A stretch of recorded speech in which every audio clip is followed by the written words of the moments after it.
Hola, vas a escuchar una producción de Nauta Media. Año de muchísimos cambios, el de 1919, y uno de ellos fue el de nuestra forma de votar a presidente. Haga fila, querido Nauta, que estrenamos Cuarto Secreto, Urna y la credencial cívica. Las cosas que nos hacen uruguayos en Nauta Media Historia. Noticias de lo que fuimos, somos y seremos. Conducción, Pablo Ibáñez. Locución, Rosario de la Cruz. Nauta Media Historia. 15 minutos para escucharnos. Es otra producción de nautamedia.com. El estiércol de otros 100 válidos, dinosaurios del siglo de las máquinas, nacidos para morir de un marronazo. Son los 100 barrios que hoy han crecido. Y bien dije, queridos nautas y no queridas, porque el voto femenino será muy posterior, pero de eso vamos a hablar más adelante. Y es por eso que Primero, comentarles de algunos cambios en la forma de elegir representantes. El primer gran cambio fue el resultado de la Revolución de las Lanzas de Timoteo Aparicio. Tal vez no haya personaje que más simpatía despierte que aquel Timoteo Aparicio, gaucho sincero y valiente. Algo que va a estar sugerido en la próxima temporada de Nauta Media Historia, porque luego de la muerte de Bernardo Berro y Venancio Flores, los dos líderes políticos relevantes hasta 1868, asume la presidencia Lorenzo Valle Pacheco, con la bandera del Partido Colorado en la mano.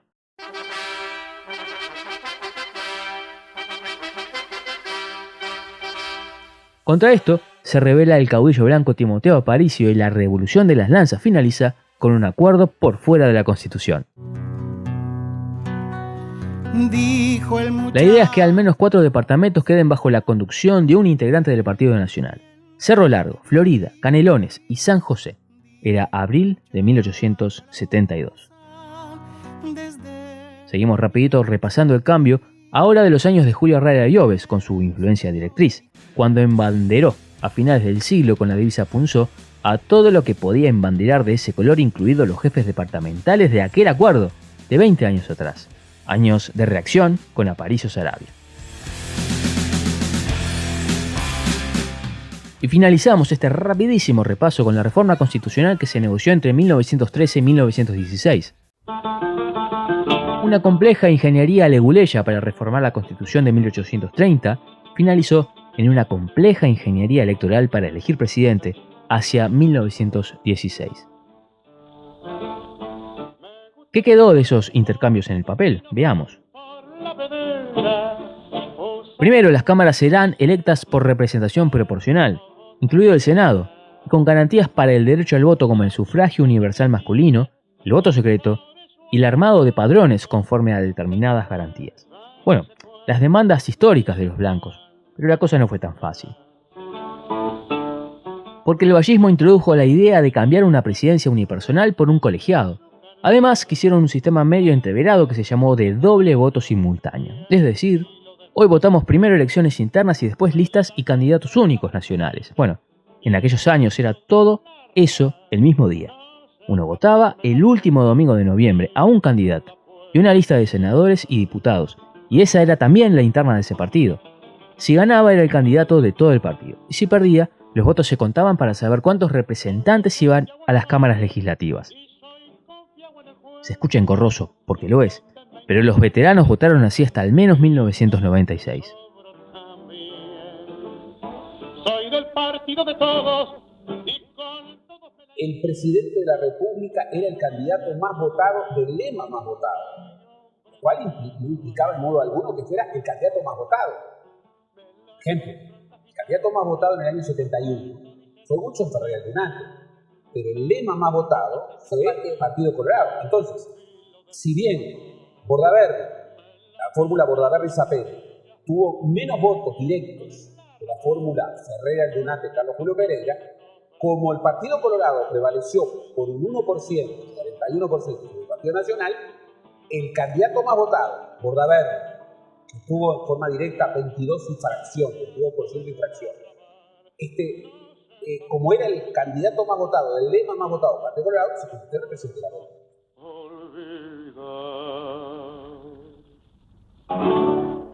Finalmente las negociaciones, durísimas, finalizaron con la instalación de un poder ejecutivo de 2 cabezas.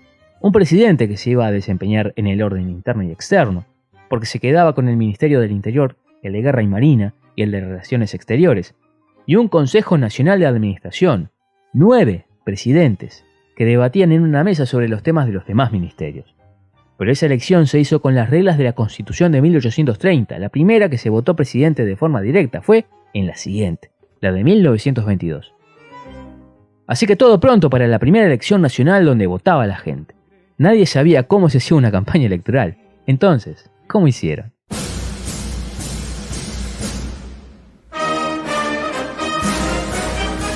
Para las elecciones generales del 28 de noviembre de 1922 se presentaron el Partido Colorado, que era el oficialismo, el Partido Nacional, que definió candidato mediante elecciones internas en septiembre, y el Partido Comunista. Los restantes partidos que se presentaron a la elección propusieron candidatos, pero para otros cargos electivos. Es que esta elección de 1922 servía para muchas cosas.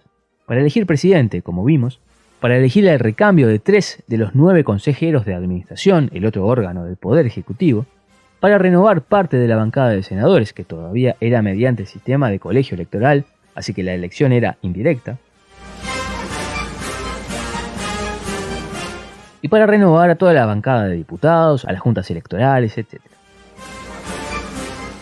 Entre los colorados la influencia de Valle y Ordóñez era fundamental, incluso cuando el Partido Colorado se encontraba dividido en 3 corrientes, la vallista, la riverista de Pedro Manino Ríos y la vierista del presidente Feliciano Viera. Así que la necesidad impuso un candidato de consenso para que todo el partido vote al mismo. Y fue José Cerrato el elegido, un hombre de pasado vallista, ministro de Hacienda del histórico líder, que se fue del vallismo cuando el caudillo civil impulsó el gobierno colegiado. Durante este periodo de gobierno hemos entregado más de 45.000 viviendas. Su principal antecedente fue la presidencia del Banco Hipotecario desde 1913 hasta 1922 y también, atención, la presidencia del Comité Anticolegialista del Partido Colorado. Por el lado de los blancos, la novedad principal fue Luis Alberto de Herrera, que encabezó por primera vez al Partido Nacional.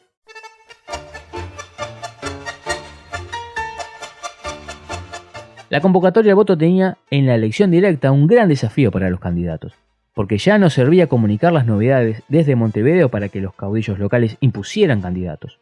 Junto al voto universal masculino y obligatorio llegaron las campañas políticas, que también se hicieron con el nuevo avance tecnológico de la comunicación moderna, la radio.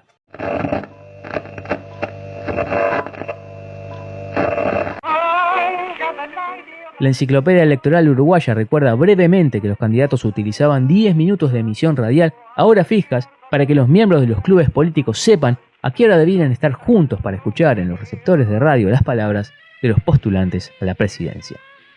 Bueno, escuchemos a ver qué decían. Sí, mirar para adelante. Diríase que asoma en el horizonte una alborada de reparación. De vosotros y de otros muchos, de la opinión nacional, no de la nacionalista exclusivamente, depende que sea verdad auténtica la ansiada reconstrucción y fortaleza de los valores fundamentales de la República.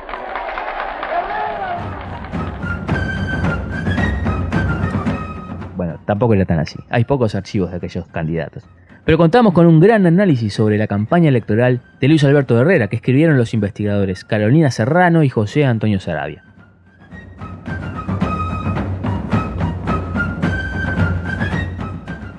Estos investigadores rescataron de varios autores un par de virtudes que fueron pilares de la comunicación de Herrera, y vaya que esto fue importante en los años del nacimiento de la radio. Estos son, por ejemplo, su gran capacidad para reconstruir anécdotas en parábolas, como rememoró Eduardo Víctor Aedo, o su memoria prodigiosa, incluso su humor picante, como lo delineó el historiador Carlos Zubillaga, o tal como lo definió Real de Arzúa, uno de los pocos políticos divertidos y antisolemnes. No hay quien pueda, con Herrera, aunque... Herrera debió vencer a Arturo Lucich, un duro contendiente de la interna porque contaba con más recursos, incluso uno que llega a nuestros días.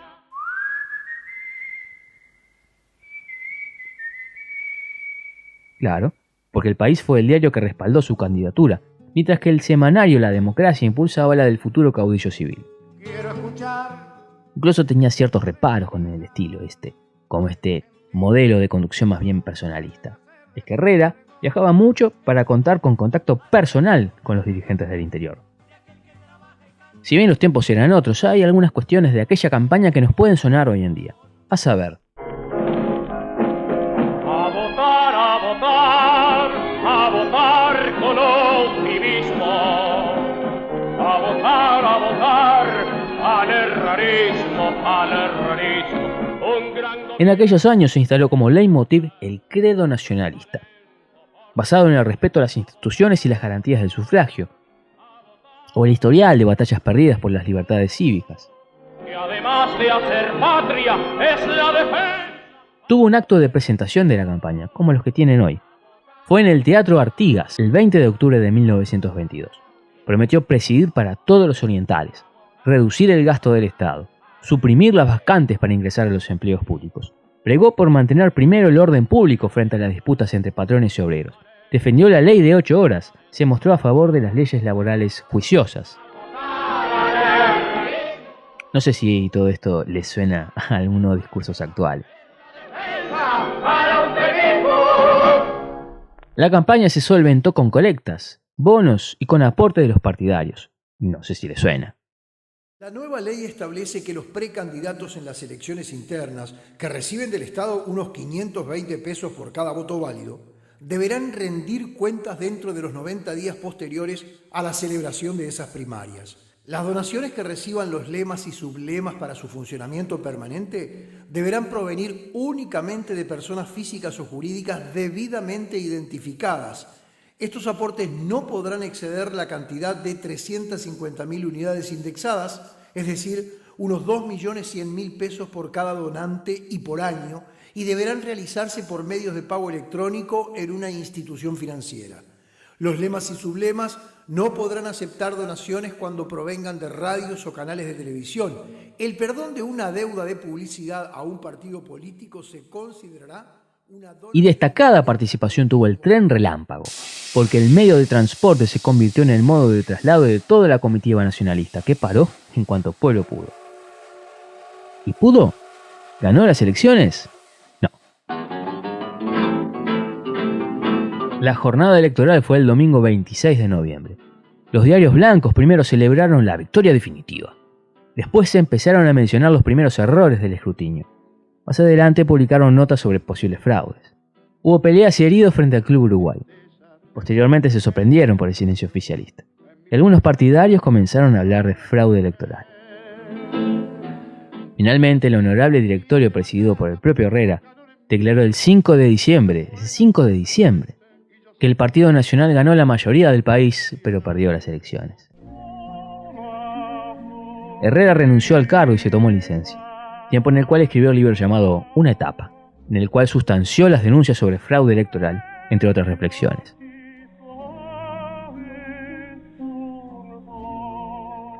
Pero vamos a los resultados del escrutinio.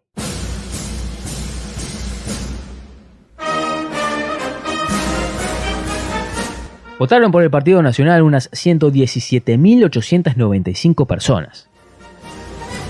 Y por el Partido Colorado se computaron 122.311 sufragios.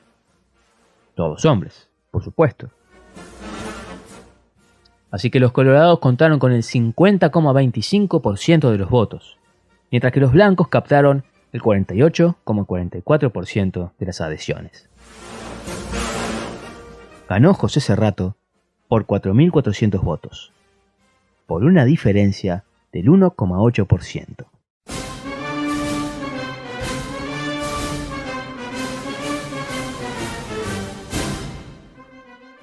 Como resultados de la elección, varios. En primer lugar, mantuvo el Partido Colorado en el poder. Y también afirmó un frágil compromiso entre distintos sectores para garantizar la victoria, algo que se repetirá en las siguientes elecciones hasta el golpe de Terra del 33. Como ejemplo, la elección general de 1925, atención a los datos. Juan Campistegui obtuvo 97.500 votos. y Julio María Sosa acaparó 44.000 voluntades. En el Partido Nacional, en tanto, pasaron dos cosas en simultáneo.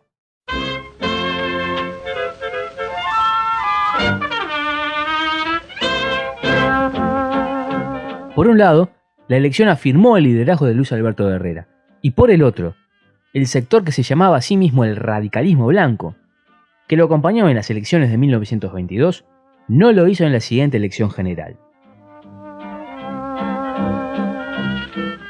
Por lo tanto, en la siguiente, mientras el radicalismo blanco sumó 3.800 votos, la candidatura única del Partido Nacional, que fue la de Herrera, perdió la elección nacional por 1.500 votos. Es decir, una diferencia aún menor a la elección que analizamos en el programa de hoy.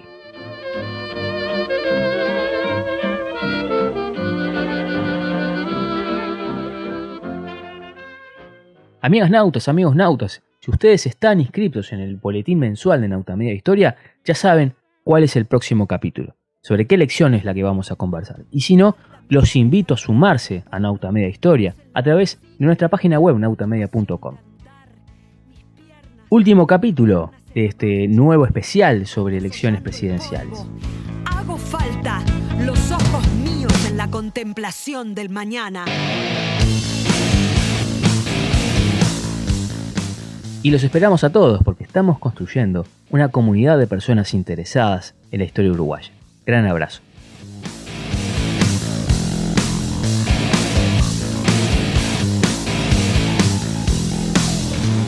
Temblando, con el frontal partido por el marronero cae sobre sus costillas pesada como un mundo la res. Cae con estrépito, de bruces sobre el cemento. Ahí se va alzando como un pesado pingajo atrapada por la pata de un... Nautamedia Historia, 15 minutos para escucharnos. Es otra producción de nautamedia.com. Monstruoso dolor incomprensible, absurdo, balando plañidera y tonta como un escarabajo que no piensa. Ya está colgada, las patas delanteras se enderezan, se endurecen y avanzan hacia adelante y hacia arriba, implorantes y fatalmente rígidas, rematadas en cortas pezuñas que hace un instante amasaban el barro del corral, el estiércol de otros 100 balidos, dinosaurios del siglo de las máquinas, nacidos para morir de un marronazo.